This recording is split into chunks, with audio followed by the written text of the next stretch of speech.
ಎಲ್ಲ ಮಾಧ್ಯಮ ಮಿತ್ರರಿಗೆ ಡಾಕ್ಟರ್ ಹರೀಶ್ ಗೌಡ ಆದ ನಾನು ಮಾಡುವ ನಮಸ್ಕಾರಗಳು. ಈಗಾಗಲೇ ನಿಮ್ಗೆ ತಿಳಿದಿರೋ ಪ್ರಕಾರ ನಾನು ಮುಂಬರುವ ಲೋಕಸಭಾ ಚುನಾವಣೆಯಲ್ಲಿ ಬೆಂಗಳೂರು ದಕ್ಷಿಣ ಕ್ಷೇತ್ರದಿಂದ ಸ್ವತಂತ್ರ ಅಭ್ಯರ್ಥಿಯಾಗಿ ಸ್ಪರ್ಧಿಸ್ತಾ ಇದ್ದೀನಿ. ನಿಮಗೆಲ್ಲ ಆಶ್ಚರ್ಯ ಆಗಿರ್ಬೋದು, ಏನು ಡಾಕ್ಟರ್ ಹರೀಶ್ ಗೌಡ ಒಬ್ಬ ಸರ್ಜನ್ ಎಲೆಕ್ಷನ್ಗೆ ಯಾಕೆ ಬಂದಿದ್ದಾರೆ? ಸೊ ಇದನ್ನ ನಾನು ಹೆಮ್ಮೆಯಿಂದ ಇವತ್ತು ಸವಿಸ್ತಾರವಾಗಿ ಈ ವಿಚಾರವನ್ನು ತಮಗೆ ತಿಳಿಸ್ಬೇಕು.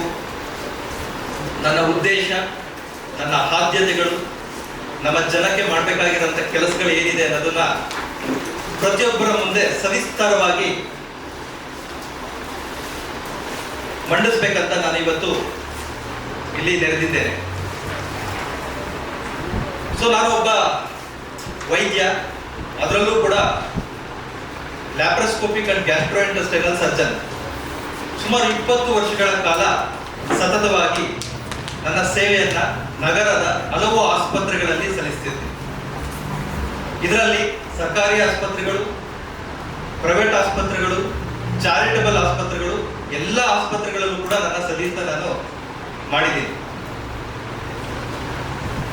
ಸೊ 15 ವರ್ಷಗಳ ಅಥವಾ 20 ವರ್ಷಗಳ ಸತತ ಸೇವೆಯಲ್ಲಿ ನಾನು ನೋಡಿದ್ದೇನೆಂದ್ರೆ, ನಮ್ಮ ಆರೋಗ್ಯ ವ್ಯವಸ್ಥೆಯ ಪ್ರೋಗ್ರೆಸ್ ಇವತ್ತು ಕೂಡ ನಮ್ಮ ಹೆಲ್ತ್ ಸಿಸ್ಟಮ್ ಒಂದು ಕ್ವಾಲಿಟಿ ಹೆಲ್ತ್ ಸಿಸ್ಟಮ್ ಅಲ್ಲಿ ಗುಣಮಟ್ಟದ ಆರೋಗ್ಯ ವ್ಯವಸ್ಥೆಯನ್ನ ಜನಗಳಿಗೆ ಕೊಡೋದ್ರಲ್ಲಿ ನಾವು ಫೇಲ್ ಆಗಿದ್ದೀವಿ ಅಂತ ನನಗನ್ನಿಸ್ತು.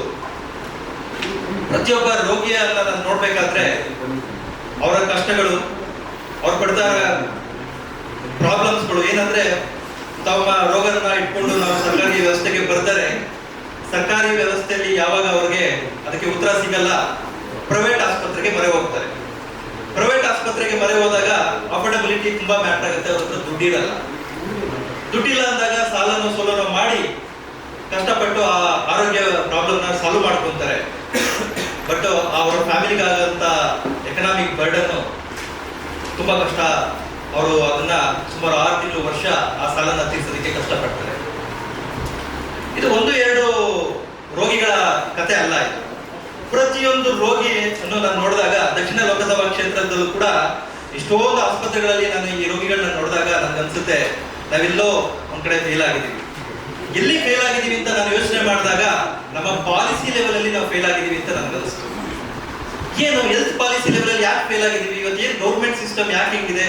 ಸರ್ಕಾರಿ ಆಸ್ಪತ್ರೆಗಳಿಗೆ ಯಾಕೆ ಇನ್ನೂ ಉದ್ಧಾರ ಆಗಿಲ್ಲ? ಸರ್ಕಾರಿ ಆಸ್ಪತ್ರೆಗಳಲ್ಲಿ ಯಾಕೆ ಚಿಕಿತ್ಸೆ ಕೊಡಕ್ಕಾಗಲ್ಲ ಅನ್ನೋದು ಕ್ವಶನ್ ನನಗೆ ಬಂತು. ಯಾಕೆ ಅಂದ್ರೆ, ನಾನು ಒಬ್ಬ ರೈತನ ಮಗ, ಹಳ್ಳಿಯಿಂದ ಓದ್ಕೊಂಡ್ ಬಂದೆ, ಸರ್ಕಾರಿ ಶಾಲೆನ ಯುಟಿಲೈಸ್ ಮಾಡ್ಕೊಂಡೆ, ಸರ್ಕಾರಿ ಆಸ್ಪತ್ರೆಯಲ್ಲಿ ನನ್ನ ವಿದ್ಯಾಭ್ಯಾಸ ಮುಗಿಸಿದೆ, ನಗರದ ಬೆಂಗಳೂರು ಮೆಡಿಕಲ್ ಕಾಲೇಜಲ್ಲಿ ನನ್ನ MBBS ಮಾಡಿದೆ, ಮೈಸೂರು ಮೆಡಿಕಲ್ ಕಾಲೇಜಲ್ಲಿ MS ಮಾಡಿದೆ. ಈ ನನ್ನ ಎಕ್ಸ್ಪೀರಿಯನ್ಸ್ ಏನಿದೆ, ಸರ್ಕಾರಿ ವ್ಯವಸ್ಥೆಯಲ್ಲಿ ನನ್ನ ಎಕ್ಸ್ಪೀರಿಯನ್ಸ್ ಏನಿದೆ ತುಂಬಾ ಆಳವಾದದ್ದು. ಗ್ರೌಂಡ್ ಲೆವೆಲ್ ಪ್ರಾಬ್ಲಮ್ಸ್ ಏನಿದೆ ಅಂತ ನಾನು ನೋಡ್ತಾನೆ ಬಂದೆ. ಸೊ ಇದಕ್ಕೊಂದು ಮುಖ್ಯ ಉದಾಹರಣೆ ಏನಂದ್ರೆ, ನನ್ನ ಮದರ್ಗೆ ಕೂಡ ಸ್ಪೈನಲ್ ಟ್ಯೂಬರ್ಕ್ಲೋಸಿಸ್ ಆಯ್ತು. ನಾನು MBBS ಆದ್ಮೇಲೆ ನನ್ನ ಮದರ್ಗೆ ಸ್ಪೈನಲ್ ಟ್ಯೂಬರ್ಕ್ಲೋಸಿಸ್ ಆಯ್ತು. ಅವಾಗ ನಾನು ಪಟ್ಟಿರೋ ಕಷ್ಟ, ಒಂದು ಪ್ರೈವೇಟ್ ಆಸ್ಪತ್ರೆಗೆ ಹೋಗ್ತೀನಿ, 3 3.5 ಲಕ್ಷ ಖರ್ಚು ಮಾಡ್ತೀನಿ, ಆ ಸಾಲ ತೀರ್ಸೋದಕ್ಕೆ ಸುಮಾರು 1-1.5 ವರ್ಷ ವರ್ಕ್ ಮಾಡ್ತೀನಿ ಆಸ್ MBBS ಡಾಕ್ಟರ್. ಆದ್ರೆ ಇವತ್ತು 20 ವರ್ಷಗಳ ಆದ್ರೂ ಕೂಡ ನಮ್ಮ ಸರ್ಕಾರಿ ವ್ಯವಸ್ಥೆಯ ಬದಲಾವಣೆ ಆಗಿಲ್ಲಲ್ಲ. ಅದು ನನಗನ್ನಿಸ್ತು, ಎಲ್ಲೋ ಒಂದ್ ಕಡೆ ನನ್ನಂತ ಒಬ್ಬ ವೈದ್ಯ ಜನಗಳ ಪ್ರತಿಧ್ವನಿಯಾಗಿ ಜನಗಳ ಆರೋಗ್ಯ ವ್ಯವಸ್ಥೆನ ಸುಧಾರಿಸಬೇಕು ಅಂತ ನನ್ಗನ್ನಿಸ್ತು. ಈ ಒಂದು ಪ್ರಮುಖ ಉದ್ದೇಶ ನಾನು ಇವತ್ತು ಎಲೆಕ್ಷನ್ಗೆ ಕಂಟೆಸ್ಟ್ ಮಾಡೋದ್ರ ಮಿತ್ರರೇ, ನಿಮ್ಗೆಲ್ಲ ಗೊತ್ತು, ಒಂದು ದೇಶದ ಅಭಿವೃದ್ಧಿ ಆ ದೇಶದ ಆರೋಗ್ಯ ವ್ಯವಸ್ಥೆ, ಶಿಕ್ಷಣ ವ್ಯವಸ್ಥೆ, ಈ ಎರಡರಿಂದ ಅವಲಂಬಿತವಾಗಿದೆ. ಈ ಎರಡನ್ನ ನಾವು ಇಂಪ್ರೂವ್ ಮಾಡಿದ್ರೆ ನಮ್ಮ ದೇಶದ ಅಭಿವೃದ್ಧಿ ಸಾಧ್ಯ. ಸೊ ಈ ನಿಟ್ಟಿನಲ್ಲಿ ಎರಡನೇದಾಗಿ ಶಿಕ್ಷಣ ವ್ಯವಸ್ಥೆ. ಶಿಕ್ಷಣ ವ್ಯವಸ್ಥೆಯಲ್ಲಿ ಇವತ್ತು ನಾನೊಬ್ಬ ಕನ್ನಡ ಮೀಡಿಯಂ ಓದ್ ಬಂದಂತ ಒಬ್ಬ ಸರ್ಕಾರಿ ವಿದ್ಯಾರ್ಥಿ, ಹಳ್ಳಿಯಲ್ಲಿ ಗೌರ್ಮೆಂಟ್ ಸ್ಕೂಲಲ್ಲಿ ಓದಿದೆ. ನಿಮ್ಗಾಗಲೇ ಗೊತ್ತಿರೋ ಥರ ಇವತ್ತು ಕೂಡ ಗೌರ್ಮೆಂಟ್ ಶಾಲೆಗಳ ಪರಿಸ್ಥಿತಿ ಅದೇ ರೀತಿ ಇದೆ. ಏನು 25 ವರ್ಷದಲ್ಲಿ ಯಾವ ಡ್ರಾಮ್ಯಾಟಿಕ್ ಇಂಪ್ರೂವ್ಮೆಂಟು ಆಗಿಲ್ಲ ಸರ್ಕಾರಿ ಶಾಲೆಗಳಲ್ಲಿ. ಇನ್ಫ್ಯಾಕ್ಟ್ ಸರ್ಕಾರಿ ಶಾಲೆಗಳಲ್ಲಿ ಮುಚ್ಕೊಂಡು ಹೋಗ್ತಾ ಇದ್ದಾರೆ. ಅದು ತುಂಬಾ ದುರಾದೃಷ್ಟಕರ. ಸೊ ಸರ್ಕಾರಿ ಶಾಲೆಗಳ ಯಾಕೆ ಈ ತರ ಆಗ್ತಾ ಇದೆ? ಸರ್ಕಾರಿ ಶಾಲೆಗಳಲ್ಲಿ ಯಾಕೆ ಉನ್ನತ ಮಟ್ಟದ ಗುಣಮಟ್ಟದ ಶಿಕ್ಷಣ ವ್ಯವಸ್ಥೆನ ನಾವು ಕೊಡಕ್ಕಾಗ್ತಾ ಇಲ್ಲ ಅಂತ ನಾನು ಯೋಚನೆ ಮಾಡಿದಾಗ ಅಲ್ಲೂ ಕೂಡ ಇನ್ಫ್ರಾಸ್ಟ್ರಕ್ಚರ್ ಪ್ರಾಬ್ಲಮ್ಸ್ಗಳು. ಶಾಲೆಗಳನ್ನ ಉದ್ಧಾರ ಮಾಡೋದಕ್ಕೆ ನಾವು ಯಾವುದು ಕ್ರಮಗಳನ್ನ ತಗೊಳ್ಳಿಲ್ಲ. ಅಲ್ಲಿನ ಶಿಕ್ಷಕರಿಗೆ ಟ್ರೈನಿಂಗ್ ಕೊಡೋದಾಗಲಿ ಅಥವಾ ಅಡ್ವಾನ್ಸ್ ಟೆಕ್ನಿಕಲ್ ಟೀಚಿಂಗ್ ಸ್ಕಿಲ್ಸ್ನ ಟ್ರೈನ್ ಮಾಡೋದ್ರಲ್ಲಿ ಯಾವ ಉದ್ದೇಶದಲ್ಲೂ ನಾವು ಕ್ರಮ ಕೈಗೊಳ್ಳದೇನೆ ಇವತ್ತು ಸರ್ಕಾರಿ ಶಿಕ್ಷಣ ವ್ಯವಸ್ಥೆನೂ ಕೂಡ ಅಧೋಗತಿಗೆ ತಲುಪಿದೆ. ಸೊ ಒಂದು ಸರ್ಕಾರಿ ವ್ಯವಸ್ಥೆಯಲ್ಲಿ ಶಿಕ್ಷಣ ಮತ್ತೆ ಆರೋಗ್ಯ ಈ ತರ ಫೇಲ್ ಆದ್ರೆ where are we? What constructive development or progressive democracy we are in? ನಾವು ಏನ್ ಮಾಡಕ್ ಹೊಟ್ಟಿದೀವಿ ಅನ್ನೋದು ಕ್ವಶನ್ ಆಗುತ್ತೆ. ಒಂದು ಶಿಕ್ಷಣ ವ್ಯವಸ್ಥೆ ಮತ್ತು ಆರೋಗ್ಯ ವ್ಯವಸ್ಥೆಯಲ್ಲೇ ನಾವೇನು ಮಾಡೋಕ್ಕಾಗಿಲ್ಲ ಅಂದಾಗ ಸೊ ನಮ್ಮ ದೇಶದ ಅಭಿವೃದ್ಧಿ ಯಾವ ರೀತಿ ಸಾಧ್ಯ? ಸೊ ಈ ನಿಟ್ಟಿನಲ್ಲಿ ನಾನೊಬ್ಬ ಸರ್ಕಾರಿ ಶಾಲೆಯ ವಿದ್ಯಾರ್ಥಿ ಆಗಿರೋದ್ರಿಂದ ನನಗೆ ಗೊತ್ತು ನಿಜವಾಗ್ಲೂ ಏನ್ ನಮ್ಮ ವಿದ್ಯಾರ್ಥಿಗಳು ಕಷ್ಟಪಡ್ತಾ ಇದ್ದಾರೆ, ಏನ್ ಮಾಡಿದ್ರೆ ಈ ಸರ್ಕಾರಿ ಶಾಲೆಗಳನ್ನ ಇಂಪ್ರೂವ್ ಮಾಡ್ಬೋದು ಅಂತ ನನ್ಗೆ ಅನಿಸ್ತು. ನಾನು ಈ ವಿಚಾರವಾಗಿ ಬೆಂಗಳೂರು ದಕ್ಷಿಣ ಕ್ಷೇತ್ರದ ಸರ್ಕಾರಿ ಶಾಲೆಗಳನ್ನು ಕೂಡ ಅನಲೈಸ್ ಮಾಡಿದೆ, ಅಂಗನವಾಡಿಗಳನ್ನ ಅನಲೈಸ್ ಮಾಡಿದೆ. ಇವತ್ತು ಏನಾಗಿದೆ, ನಮ್ಮಂತ ಸರ್ಜನ್ಗಳೇ ಕೂಡ ನಮ್ಮ ಮಕ್ಕಳನ್ನ ಅಂಗನವಾಡಿಗಳಿಗೆ ಸೇರ್ಸಕ್ಕಾಗಲ್ಲ. ಯಾಕಂದ್ರೆ ಮಾಂಟೆಸರಿಗೆ ಇವತ್ತಿನ ಫೀಸ್ 1 ರಿಂದ 1.5 ಲಕ್ಷ. ನನ್ನಂತವರೇ ಯೋಚನೆ ಮಾಡಬೇಕು, ನನ್ನ ಮಕ್ಕಳನ್ನ ಮಾಂಟೆಸರಿಗೆ ಸೇರಿಸ್ಬೋದಾ ಅಂತ. ಆದ್ರೆ ನಮ್ಮ ಪಾಪ್ಯುಲೇಷನ್ ಏನು, ಮಿಡಲ್ ಕ್ಲಾಸ್ ಇದ್ದಾರೆ, ಬಿಲೋ ಮಿಡಲ್ ಕ್ಲಾಸ್ ಇದ್ದಾರೆ, ಡೈಲಿ ವೇಜಸ್ ವರ್ಕರ್ಸ್ ಇದ್ದಾರೆ. ಇವರೆಲ್ಲ ಅವ್ರ ಮಕ್ಕಳನ್ನ ಎಲ್ಲಿಗೆ ಸೇರಿಸ್ತಾರೆ? ಸರ್ಕಾರಿ ಶಾಲೆಗೆ ಸೇರಿಸ್ಬೇಕು. ಬಟ್ ಸರ್ಕಾರಿ ಶಾಲೆನೇ ಇಂಪ್ರೂವ್ ಆಗಿಲ್ಲ ಅಂದ್ರೆ ಸರ್ಕಾರಿ ಶಾಲೆಗೆ ಹೋದ್ರೆ ಯಾವ ಗುಣಮಟ್ಟದ ನಾವು ಶಿಕ್ಷಣ ವ್ಯವಸ್ಥೆ ಕೊಡ್ತಾ ಇದೀವಿ? ಮತ್ತೆ ಈ ನಮ್ಮ ಮಕ್ಕಳು ಇವತ್ತು 21ನೇ ಶತಮಾನದಲ್ಲಿ ನಾವು ರೋಬೋಟಿಕ್ ಸರ್ಜರಿ, ಅಡ್ವಾನ್ಸ್ ಏನಂತೀವಿ ಚಾಟ್ GPT ಅಥವಾ ಈ ತಂತ್ರಜ್ಞಾನದಲ್ಲಿ ನಾವು ಮಾತಾಡ್ತಾ ಇದೀವಿ. ಆದ್ರೆ ನಮ್ಮ ಶಾಲೆಗಳು ಇನ್ನೂ ಕೂಡ ಗುಣಮಟ್ಟದ ಬಗ್ಗೆ ನಾವು ಮಾತಾಡ್ತಾ ಇದೀವಿ. ಸೊ ಯಾವಾಗ ನಾವು ಈಗ ಈಕ್ವಾಲಿಟಿ ಆಫ್ ಎಜುಕೇಶನ್, ಸರ್ಕಾರಿ ಶಾಲೆಗಳು ಮತ್ತೆ ಪ್ರೈವೇಟ್ ಶಾಲೆಗಳಲ್ಲಿ ಯಾವತ್ತೂ ನಾವು ಈಕ್ವಾಲಿಟಿ ಆಫ್ ದ ಎಜುಕೇಶನ್ ಅನ್ನ ನಾವು ಮಾಡ್ತೀವಿ, ಅವತ್ತು ನಮ್ಮದು ಶಿಕ್ಷಣ ವ್ಯವಸ್ಥೆಯಲ್ಲಿ ನಾವು ಅಭಿವೃದ್ಧಿ ಹೊಂದೋದಕ್ಕೆ ಸಾಧ್ಯ. ಈ ನಿಟ್ಟಿನಲ್ಲಿ ನಂದು ಎರಡನೇ ಪ್ರಮುಖ ಉದ್ದೇಶ ನಮ್ಮ ಕ್ಷೇತ್ರದ ಶಿಕ್ಷಣ ವ್ಯವಸ್ಥೆ, ಅದರಲ್ಲೂ ಕೂಡ ಸರ್ಕಾರಿ ಶಿಕ್ಷಣ ಸಂಸ್ಥೆಗಳ ವ್ಯವಸ್ಥೆಯನ್ನ ಇಂಪ್ರೂವ್ ಮಾಡುವಂಥದ್ದು ನನ್ನ ಎರಡನೇ ಪ್ರಮುಖ ಉದ್ದೇಶ. ಸೊ ಮೂರನೇದಾಗಿ ನಿಮಗೆಲ್ಲ ತಿಳಿದಿದೆ, ನಾವು we are living in a metropolitan city. Bengaluru ದಕ್ಷಿಣ ಕ್ಷೇತ್ರ ಒಂದು ಟ್ರೆಡಿಷನಲ್ ವ್ಯಾಲ್ಯೂ ಹೊಂದಿರುವಂಥದ್ದು, ತುಂಬಾ ಹಳೆಯ ಕ್ಷೇತ್ರ. ಇವತ್ತು ನಾವು ಇನ್ಫ್ರಾಸ್ಟ್ರಕ್ಚರ್ ಅಥವಾ ಕ್ವಾಲಿಟಿ ಆಫ್ ಲೈಫ್ ನ ತಗೊಂಡ್ರೆ ಉತ್ತಮ ಗುಣಮಟ್ಟದ ಲೈಫ್ ಸ್ಟೈಲ್ ನಾವು ಲೀಡ್ ಮಾಡಬೇಕಿತ್ತು. ಆದ್ರೆ ನಾವು ಅದು ಮಾಡ್ತಾ ಇಲ್ಲ. ಏನಂದ್ರೆ ಇವತ್ತು ಕೂಡ ಮೂಲಭೂತ ವ್ಯವಸ್ಥೆಗಳಿಗೆ ಕಷ್ಟಪಡುವಂತ ಪರಿಸ್ಥಿತಿ ಇದೆ.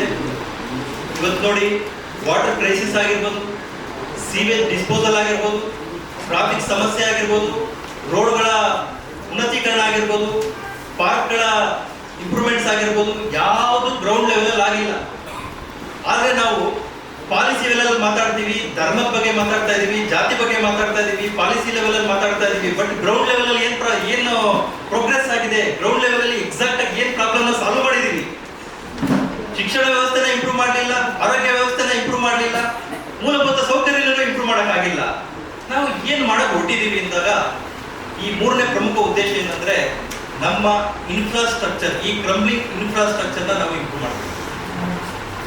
ಅಂದ್ರೆ ರಿಸಲ್ಟ್ಸ್ ತೋರ್ಸತ್ರ ಇಂಪ್ರೂವ್ ಮಾಡಬೇಕು, ಸುಮ್ಮನೆ ಮಾತಾಡೋದಲ್ಲ. ಅಂದ್ರೆ ಈಗ ಪ್ರಣಾಳಿಕೆಯಲ್ಲಿ ನಾನು ಏನೋ ಒಂದು ಹೇಳ್ತೀನಿ, ಅದು ಮಾಡ್ತೀವಿ ಇದು ಮಾಡ್ತೀವಿ ಅಂದ್ರೆ ಅದನ್ನ ಕಾರ್ಯರೂಪಕ್ಕೆ ತರಬೇಕು, ತಂದು ಅದನ್ನ ರಿಸಲ್ಟ್ಸ್ ಆಗಿ ತೋರಿಸ್ಬೇಕು. ನಾನು ಈ 5 ವರ್ಷದಲ್ಲಿ ಈ ಅಜೆಂಡಾನ ಇಟ್ಕೊಂಡೆ. ನನ್ನ ಮ್ಯಾನಿಫೆಸ್ಟೋದಲ್ಲಿ ನಾನು ಈ 5 ಪ್ರಮುಖ ಉದ್ದೇಶಗಳನ್ನ ಇಟ್ಕೊಂಡಿದ್ದೀನಿ. ಇದು ಸರ್ಕಾರಿ ಆಸ್ಪತ್ರೆ, ಇದರಲ್ಲಿ ನಾನು ಏನೇನು ಅಚೀವ್ ಮಾಡಿದ್ದೀನಿ, ನಾನು ಏನೇನು ಅಚೀವ್ ಮಾಡಿಲ್ಲ, ಫ್ಯೂಚರ್ ಅಲ್ಲಿ ಏನೇನು ಪ್ರೋಗ್ರಾಮ್ಸ್ ಹಾಕೊಂಡಿದ್ದೀನಿ ಇದನ್ನ ಅಚೀವ್ ಮಾಡೋದಕ್ಕೆ. ಈ ಪ್ರಾಂಪ್ಟ್ನೆಸ್, ಟ್ರೂತ್ನೆಸ್, ಎವಿಡೆನ್ಸ್ ಬೇಸ್ಡ್ ಆನ್ಸರ್ಸ್ ಇರಬೇಕು. ನಮ್ಮ ರಾಜಕೀಯ ವ್ಯವಸ್ಥೆಯಲ್ಲಿ we should be very proud about our manifesto. ಇವತ್ತು ಅದಾಗ್ತಾ ಇಲ್ಲ. ಏನಾಗ್ತಾ ಇದೆ, ಚುನಾವಣೆಗಿಂತ ಮುಂಚೆ ನಾವೇನ್ ಪ್ರಣಾಳಿಕೆಗಳನ್ನ ಕೊಡ್ತೀವಿ ಅದು ನೆಕ್ಸ್ಟ್ ಚುನಾವಣೆ ಬಂದಾಗಷ್ಟೇ ಅದು ನೆಕ್ಸ್ಟ್ ಪ್ರಣಾಳಿಕೆ ನೆಕ್ಸ್ಟ್ ವರ್ಷನಲ್ಲಿ ಬಿಡುಗಡೆ ಆಗುತ್ತೆ ಹೊರತು ಅದು ಯಾವ ಕೆಲಸಗಳು ಕಾರ್ಯರೂಪಕ್ಕೆ ಬಂದಿಲ್ಲ. ಸೊ ಇದು ನನಗೆ ಈ 3 ಪ್ರಮುಖ ಅಂಶಗಳು ನನಗೆ ಇವತ್ತು ಎಲೆಕ್ಷನ್ ಕಂಟೆಸ್ಟ್ ಮಾಡೋಂಥ ಪರಿಸ್ಥಿತಿನ ತಂದಿದೆ. ಆದರೆ ನಾನು ಒಬ್ಬ ಡಾಕ್ಟರ್ ಆಗಿ ಇದಕ್ಕೆ ತುಂಬಾ ನಂಬಿಕೆ ಇದೆ. ಈ ಜನಗಳು ನನಗೆ ಸ್ಪಂದಿಸ್ತಾರೆ. ಯಾಕಂದ್ರೆ ಈಗಿನ ರಾಜಕೀಯ ವ್ಯವಸ್ಥೆಯಲ್ಲಿ ಪಾರ್ಟಿ ಸಿಸ್ಟಮ್ ಅಲ್ಲಿ ಜನಗಳು ಬೇಸತ್ತು ಹೋಗಿದ್ದಾರೆ. ಯಾರಿಗೂ ಕೂಡ ಯಾರ ಬಗ್ಗೆ ನಂಬಿಕೆ ಹೋಗಿದೆ. ಸೊ ಇವಾಗ ಪರಿಸ್ಥಿತಿ ಯಾವ ರೀತಿ ಇದೆ ಅಂದ್ರೆ ಪ್ರತಿ ಜನಗಳು ಕೂಡ ಕ್ಯಾಂಡಿಡೇಟ್ ನ ನೋಡ್ಬೇಕು. ಯಾವ ಕ್ಯಾಂಡಿಡೇಟ್ ನ ನಾವು ಈ ಚುನಾವಣೆ ಕಣದಲ್ಲಿ ಇಳಿಸಿದೀವಿ, ಯಾವ ಕ್ಯಾಂಡಿಡೇಟ್ಗೆ ನಾವು ವೋಟ್ ಹಾಕ್ತಾ ಇದೀವಿ ಅಂತ ಮನವರಿಕೆ ಆಗ್ಬೇಕು. ಈ ಮನವರಿಕೆ ಆದಷ್ಟೇ ಇಲ್ಲಿ ಅದಕ್ಕೋಸ್ಕರನೇ ನನ್ನ ಅಜೆಂಡಾ ಏನಂದ್ರೆ ಪೀಪಲ್ ಫಸ್ಟ್ ಕಾನ್ಸೆಪ್ಟ್ ಅಂತ. ಅಂದ್ರೆ ಇಲ್ಲಿ ಜನಗಳೇ ಪ್ರಮುಖ, ಜನಗಳ ಪ್ರಾಬ್ಲಮ್ಗಳೇ ಪ್ರಮುಖವಾದದ್ದು, ಪಾರ್ಟಿ ಪ್ರಮುಖ ಅಲ್ಲ. ಇವತ್ತು ಪ್ರತಿ ಪಾರ್ಟಿಗಳು ಏನ್ ಮಾಡ್ತಾ ಇದೆ, ಅವ್ರ ಇಂಟರ್ನಲ್ ಕಾನ್ಫ್ಲಿಕ್ಟ್ಸ್ಗಳು, ಪಾರ್ಟಿನ ಅಭಿವೃದ್ಧಿ ಪಡಿಸುವಂಥದ್ದು, ಪಾರ್ಟಿ ಪ್ರಾಬ್ಲಮ್ಸ್ಗಳನ್ನ ಸಾಲ್ವ್ ಮಾಡೋಂಥದ್ದು, ಯಾರಿಗೆ ಸೀಟ್ ಕೊಡ್ಬೇಕಾಗಿರೋಂಥದ್ದು, ಇದರಲ್ಲೇ ಯೋಚನೆಯಲ್ಲಿ ಬಿಸಿ ಆಗಿದೆ. ಜನಗಳದ್ದು ರಿಯಲ್ ಪ್ರಾಬ್ಲಮ್ಸ್ ಏನ್ ಪ್ರಾಬ್ಲಮ್ಗಳು ಸಾಲ್ವ್ ಆಗಿದೆ, ಮುಂದೆ ಫ್ಯೂಚರ್ ಅಲ್ಲಿ ಡೆವಲಪ್ಮೆಂಟಲ್ ಪ್ರೋಗ್ರಾಮ್ಸ್ ನಾವು ಏನ್ ಹಾಕೋಬೇಕು, ಯಾವ್ದ್ರ ಬಗ್ಗೆ ಯೋಚನೆ ಮಾಡ್ತಾ ಇಲ್ಲ. ಈ ನಿಟ್ಟಿನಲ್ಲಿ ನಾನು ಸ್ವತಂತ್ರ ಅಭ್ಯರ್ಥಿಯಾಗಿ, ಜನರ ಪ್ರತಿಧ್ವನಿಯಾಗಿ, ಜನರೇ ನನ್ನ ಪ್ರಮುಖ ಆದ್ಯತೆಯ ಮೇರೆಗೆ ನಾನು ಇವತ್ತು ಒಬ್ಬ ಇಂಡಿಪೆಂಡೆಂಟ್ ಕ್ಯಾಂಡಿಡೇಟ್ ಆಗಿ ಕಂಟೆಸ್ಟ್ ಮಾಡ್ತಾ ಇದ್ದೀನಿ. ಸರ್, ಈಗ ನಿಮ್ಮ ಮ್ಯಾನಿಫೆಸ್ಟೋ ಅಲ್ಲಿ ನಿಮ್ಮ ಅನಿಸಿಕೆ ಮತ್ತು ಜನಕ್ಕೆ ಏನೆಲ್ಲ ಮಾಡಬೇಕು ಅಂತ ಇದ್ದೀರಾ ಎಲ್ಲವನ್ನೂ ತಿಳಿಸಿದ್ದೀರ. ಈಗ ಗೆದ್ರು ಅಂತಾನೆ ಇಟ್ಕೊಳ್ಳೋಣ, ಎಷ್ಟು ಮಟ್ಟಿಗೆ ನಿಮ್ಮಿಂದ ಸಾಧ್ಯ ನೀವು as a independent? Yes. So ಈಗ ಆಲ್ರೆಡಿ ನಿಮ್ಗೆಲ್ಲ ತಿಳಿದಿದೆ, ಪ್ರತಿ ಪಾರ್ಟಿಗೆ ವ್ಯವಸ್ಥೆ ಹದಗೆಟ್ಟಿದೆ. ಸೊ ನಾನು ಪಾರ್ಟಿಯಲ್ಲಿ ಹೋಗಿ ಎಷ್ಟು ಮಾಡ್ತೀನೋ ಒಬ್ಬ ಇಂಡಿಪೆಂಡೆಂಟ್ ಕ್ಯಾಂಡಿಡೇಟ್ ಆಗಿ ಅದಕ್ಕಿಂತ ಜಾಸ್ತಿ ಮಾಡಬಹುದು ಅನ್ನೋದು ನನ್ನ ನಂಬಿಕೆ. ಮತ್ತೆ ನನ್ನ ಸಿದ್ಧಾಂತಗಳು, ನನ್ನ ಈ ಪ್ರಣಾಳಿಕೆಗಳೇನಿದೆ ಇದು ಜನರುಗಳಿಗೆ ಹೋಲಿಕೆ ಆಗಂತ ಪ್ರಣಾಳಿಕೆಗಳು. ಇದು ನನ್ನ ರಿಫ್ಲೆಕ್ಷನ್ ಆಫ್ ಸೊಸೈಟಿ. ಜನಗಳು ಏನ್ ಹೇಳ್ತಾ ಇದ್ದಾರೆ ಅಂತ ರಿಫ್ಲೆಕ್ಟ್ ಮಾಡ್ತಾ ಇದ್ದೀನಿ. ಸೊ ನನಗೆ ನಂಬಿಕೆ ಇದೆ, ಜನಗಳು ಇದರಲ್ಲಿ ನನಗೆ ಸಪೋರ್ಟ್ ಮಾಡ್ತಾರೆ. ನನ್ನ ಈ ಅಭಿವೃದ್ಧಿ ಕಾರ್ಯಕ್ರಮಗಳಿಗೆ ಜನಗಳು ಹೆಲ್ಪ್ ಮಾಡ್ತಾರೆ. So that I can definitely perform on give A results.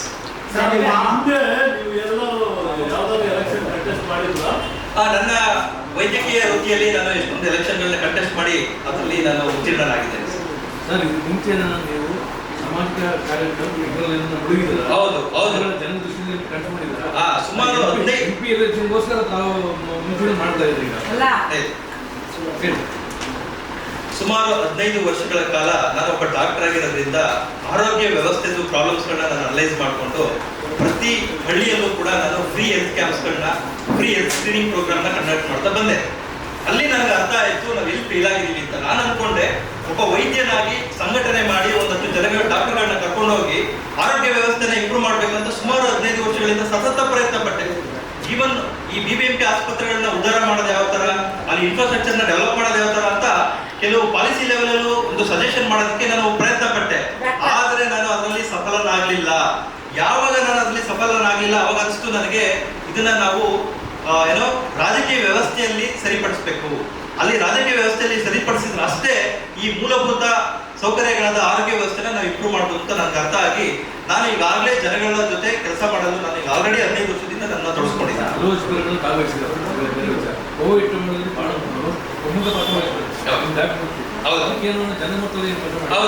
COVID-19 ನಲ್ಲಿ ನಾನು ಪ್ಯಾರಲಲ್ ಟು ಗೌರ್ಮೆಂಟ್ ವರ್ಕ್ ಮಾಡಿದೆ.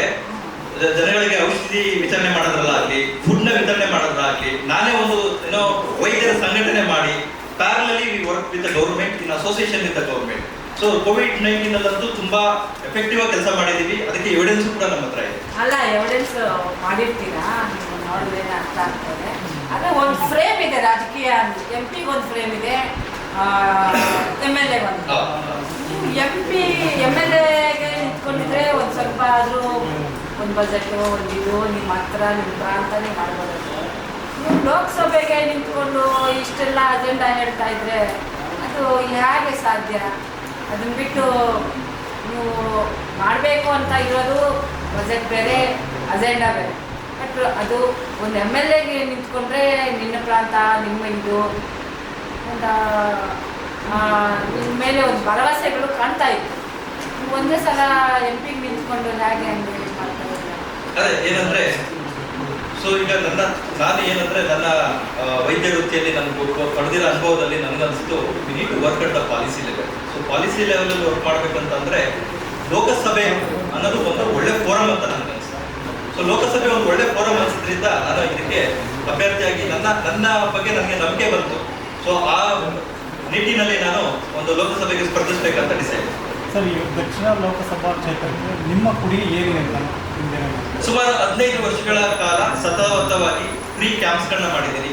ಜನಗಳ ಪ್ರಾಬ್ಲಮ್ಸ್ಗಳನ್ನ ಅನಲೈಸ್ ಮಾಡಿದ್ದೀನಿ. ಅದಕ್ಕೆ ಎಷ್ಟು ಮಟ್ಟಿಗೆ ಅಷ್ಟು ಸೊಲ್ಯೂಷನ್ನ, ಸೋಷಿಯೋ ಎಕನಾಮಿಕ್ ಪ್ರಾಬ್ಲಮ್ಸ್ಗಳನ್ನ ಅನಲೈಸ್ ಮಾಡಿ ಎಷ್ಟರ ಮಟ್ಟಿಗೆ ನನ್ನಿಂದ ಸಾಧ್ಯನೋ ಅದನ್ನ ಸಾಲ್ವ್ ಮಾಡೋದಕ್ಕೆ ನಾನು ಪ್ರಯತ್ನ ಪಟ್ಟಿದ್ದೀನಿ. ಸರ್, ಈಗ ಎಲೆಕ್ಷನ್ ಅಂದರೆ ದುಡ್ಡು, ಹಣ, ಮಧ್ಯೆ ಅದೆಲ್ಲ ಇರುತ್ತೆ. ಅದ್ರ ಮುಂದೆ ನೀವೇನು ಪೈಪೋಟಿ ಮಾಡ್ತೀರ? ಹೌದು, ಇವತ್ತು ನಮ್ಮ ರಾಜಕೀಯ ವ್ಯವಸ್ಥೆ ಯಾವ ರೀತಿ ಆಗಿದೆ ಅಂತ ನಿಮ್ಗೆಲ್ಲ ತಿಳಿದಿದೆ.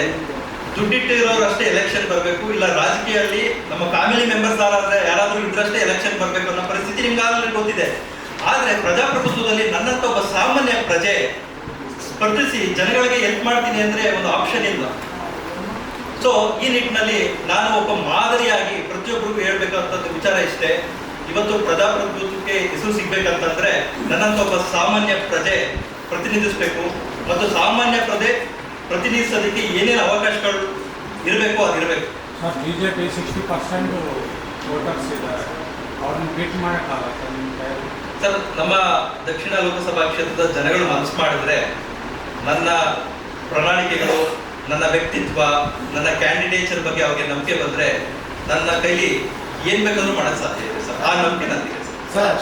ನಿಮ್ಮ ಪ್ರಣಾಳಿಕೆಯನ್ನು ನಂಬಬೇಕಾದ್ರೆ ಇದಕ್ಕೆ ಮುಂಚೆ ನಿಮ್ಮ ಅಚೀವ್ಮೆಂಟ್ಸ್ ಇದೆಯಲ್ಲ ಅದನ್ನೆಲ್ಲ ನೋಡ್ಬೇಕು. ನೀವು ಏನು ಬೇಕಾದ್ರೂ ಹಾಕ್ಬೋದು ಪ್ರಣಾಳಿಕೆ. ಅದು ನೋಡಿ ತಾನೇ ಇವ್ರು ಮಾಡ್ಕೊಡ್ತಾರಂತ ಜನನೂ ಓಟ್ ಹಾಕಲ್ಲ. ಮತ್ತೆ ನೀವು ಅಂದಂಗೆ ಈ ವ್ಯವಸ್ಥೆ ಸರಿ ಇಲ್ಲ. ಜನರು ಚೇಂಜ್ ಆಗಬೇಕು, ಜನರು ಇಷ್ಟಕ್ಕೆ ಎಲ್ಲ ತಿಳಿದು ಹಾಕೊಂಡಿದ್ರೆ ಜನರು ಓದಿರ್ಬೇಕು ಎಲ್ಲರೂ. ಇದೆಲ್ಲ ಇದೆ. ಮತ್ತೆ ನಿಮ್ಮ ಪ್ರಣಾಳಿಕೆಯಲ್ಲಿ ನೀವೇನು ಕೊಟ್ಟಿದ್ದೀರಾ ಇವೆಲ್ಲ ನೀವು ಸ್ಟೇಟ್ ಗೌರ್ಮೆಂಟ್ ನಿಂತ್ಕೊಂಡು ಮಾಡ್ತಕ್ಕಂಥ ವಿಷಯಗಳು. ನೀವು ಒಂದು MLA ಕಂಟೆಸ್ಟ್ ಮಾಡ್ಬೋದು.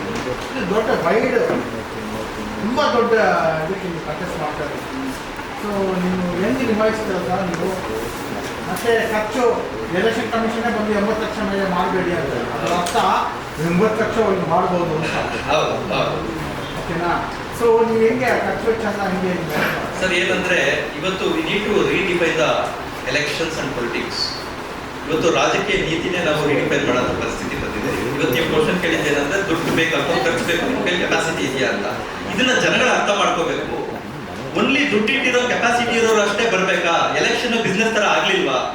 ಅಷ್ಟು ದುಡ್ಡು ಇನ್ವೆಸ್ಟ್ ಮಾಡ್ಬೇಕಂತಂದ್ರೆ ಅದನ್ನ ರಿಟರ್ನ್ಸ್ ತಗೋಬೇಕಂದ್ರೆ ಯೋಚನೆ ಮಾಡ್ತಾರಲ್ವಾ? ಸೊ ಏನು ನಮ್ಮ ಎಲೆಕ್ಷನ್ ಕಮಿಷನ್ ನಿಗದಿಪಡಿಸಿದೆ ಅದ್ರೊಳಗಡೆ ನಾವು ಖರ್ಚು ಮಾಡಬೇಕು. ನಾನು ಈ ವಿಚಾರದಲ್ಲಿ ನಾನು ಕಷ್ಟಪಟ್ಟು ಸುಮಾರು 15 ವರ್ಷಗಳಿಂದ ಅರ್ನ್ ಮಾಡಿ ಸೇರಿಟ್ಟಿರೋ ದುಡ್ಡನ್ನ ನಾನು ಇವತ್ತು ಎಲೆಕ್ಷನ್ಗೆ ಖರ್ಚು ಮಾಡ್ತೀನಿ. ಇದು ಪ್ರತಿಯೊಬ್ಬ ರಾಜಕೀಯ ವ್ಯಕ್ತಿಗೂ ಇದು ಮಾದರಿ ಆಗಬೇಕು.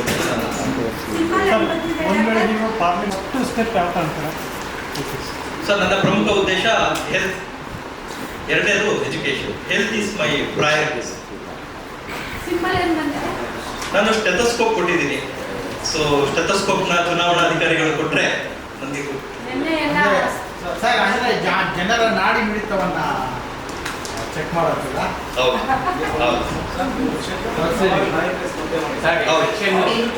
ಲೋಕಸಭೆ ನಿಲ್ಲಬೇಕು ಅಂತ ತಾವು ಎಷ್ಟು ಸಮಯದಿಂದ ಪ್ರಿಪರೇಷನ್ ಮಾಡಿದ್ದೀವಿ? ಸರ್, ಸುಮಾರು 10 ವರ್ಷದಿಂದ ನನಗೆ ಅನಿಸ್ತು, ಯಾವಾಗ ನನ್ನ ಸರ್ಕಾರಿ ವ್ಯವಸ್ಥೆಯಲ್ಲಿ ಮತ್ತೆ ಶಿಕ್ಷಣ ಮತ್ತೆ ಹೆಲ್ತ್ ನೋಡ್ತಾ ಬಂದೆ, ನನಗೆ ಅನಿಸ್ತು ನಾನೆಲ್ಲೋ ಒಂದು ಇದನ್ನ ಚೇಂಜಸ್ ಮಾಡಬೇಕು ಅಂತ. ಅಂದ್ರೆ ನಾನು ಪಾಲಿಸಿ ಲೆವೆಲ್ ವರ್ಕ್ ಮಾಡಬೇಕು, ಚುನಾವಣೆ ಸ್ಪರ್ಧೆ ಮಾಡಬೇಕಂತ ಸುಮಾರು 10 ವರ್ಷಗಳಿಂದ ಮನಸ್ಸಲ್ಲಿತ್ತು. 5 ವರ್ಷದಿಂದ ಸ್ವಲ್ಪ ಸೀರಿಯಸ್ ಆಗಿ ಯೋಚನೆ ಮಾಡಿದೆ. ಸುಮಾರು 3 ವರ್ಷಗಳಿಂದ ಪ್ರಬಲವಾಗಿ ಅದಕ್ಕೆ ಒತ್ತಡ ಕೊಟ್ಟೆ. ಸರ್, ನನ್ನ ಸಿದ್ಧಾಂತ ಈಗ ಆಲ್ರೆಡಿ ಹೇಳಿದೆ, ಪ್ರಾಂಪ್ಟ್ನೆಸ್, ಟ್ರೂತ್ನೆಸ್ ಈಗೆಲ್ಲ ನಿಮ್ಗೆ ಹೇಳ್ತಾ ಇದ್ದೀನಿ. ನನ್ನ ಹತ್ರ ದುಡ್ಡಿಲ್ಲ, ನನ್ಗೆ ಯಾವ್ದು ಫ್ಯಾಮಿಲಿ ಬ್ಯಾಕ್ ಗ್ರೌಂಡ್ ಇಲ್ಲ, ನನ್ಗೆ ಯಾರು ಇನ್ಫ್ಲೂಯೆನ್ಸರ್ಸ್ ಇಲ್ಲ. ಸೊ ಇದೆಲ್ಲ ಇದ್ದಾಗ ಪಾರ್ಟಿಯಲ್ಲಿ ಜಾಯ್ನ್ ಆಗೋದಕ್ಕೂ ಅದಕ್ಕೂ ಸಂಬಂಧನೇ ಬರಲ್ಲ ಸರ್. ಯಾವುದೇ ಚುನಾವಣೆಗೆ ನಿಂತ್ಕೋಬೇಕು ಅಂತ ಹೇಳಿದ್ರೆ ಆಕ್ಚುಲಿ ಪಬ್ಲಿಕ್ ಸರ್ವೆಂಟ್ ಆಗಿ ಕೆಲಸ ಮಾಡಬೇಕಾಗುತ್ತೆ. ಹೌದು. ನೀವು ಆಲ್ರೆಡಿ ಆ ಕ್ಷೇತ್ರದಲ್ಲಿ ಇದ್ದೀರಾ, ವೈದ್ಯಕೀಯ ಕ್ಷೇತ್ರ ಸೇವೆ ಸಲ್ಲಿಸ್ತಾ ಇದ್ದೀರಾ. ಆದ್ರೆ ರಾಜಕೀಯವಾಗಿ ನಿಂತ್ಕೋಬೇಕು ಅಂತ ಹೇಳಿದ್ರೆ ಜನರ ಒಡನಾಡಿಯಾಗಿ ಜನಗಳ ಮಧ್ಯೆ ಅವರಿಗೆ ಬೇಕಾಗಿರ್ತಕ್ಕಂಥ ಆಗು ಹೋಗುಗಳಿಗೆ ಸ್ಪಂದಿಸ್ತಕ್ಕಂಥ ವ್ಯಕ್ತಿ ಆಗಿರ್ಬೇಕು.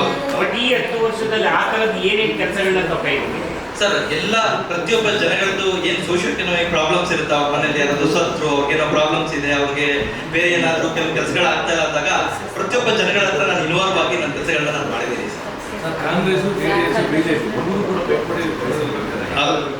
ನಾವು ಎಷ್ಟು ಅಂತರ ಬರೋ ನಿರೀಕ್ಷೆ ಇದೆ? ಸರ್ ನನಗೆ ಈ ತಾವು ಹೇಗೆ ಇದನ್ನ ಅಡ್ವೈಸ್ ಮಾಡ್ತೀರಾ, ಹೇಗೆ ಬೇರ್ಪಟ್ಟಿ ಕೊಡಕ್ಕೆ ಸಾಧ್ಯ? ಸರ್ ನಾನು ಬೇಸಿಕಲಿ ಏನಂದ್ರೆ, ನಾನು ಏನು ನಮ್ಮ ಡೆವಲಪ್ಮೆಂಟಲ್ ಪ್ರೋಗ್ರಾಮ್ಸ್ ಇದೆ, ಜನಗಳದ್ದು ಏನೇನು ಪ್ರಾಬ್ಲಮ್ಗಳಿದೆ ಅದನ್ನ ಅನಲೈಸ್ ಮಾಡ್ತಾ ಇದ್ದೀನಿ.